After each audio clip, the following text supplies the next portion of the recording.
أعوذ بالله من الشيطان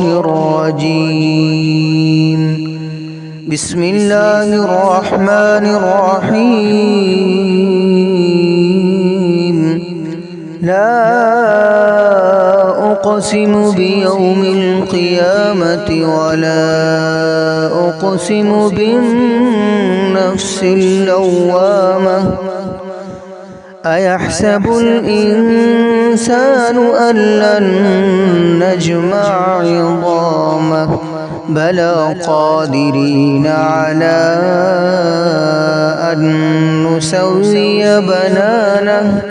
بل يريد الإنسان ليفجر أمامه يسأل أيان يوم القيامة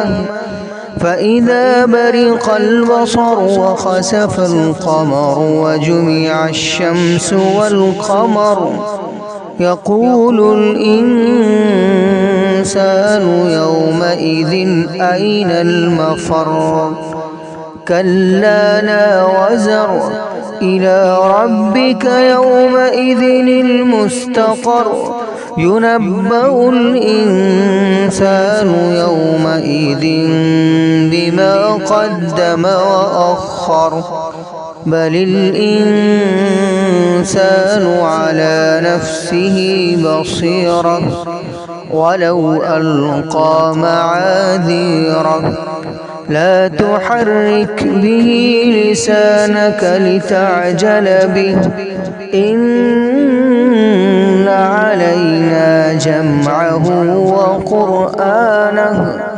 فإذا قرأناه فاتبع قرآنه ثم إن علينا بيانه كلا بل تحبون العاجلة وتذرون الآخرة وجوه يومئذ ناظرة إلى ربها ناظرة ووجوه يومئذ باسرة تظن أن يفعل بها فاقرة كلا إذا بلغت التراقي وقيل من راق وظن أنه الفراق والتفت الساق بالساق إلى ربك يومئذ المساق فلا صدق ولا صلى ولكن كذب وتولى ثم ذهب إلى أهله يتمطى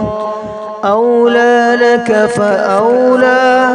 ثم أولى لك فأولى أيحسب الإنسان أن يترك سدى ألم يك نطفة من مني يمنى ثم كان علقة فخلق فسوى فجعل منه الزوجين الذكر والأنثى أليس ذلك بقادر على أن يحيي الموتى صدق الله العظيم.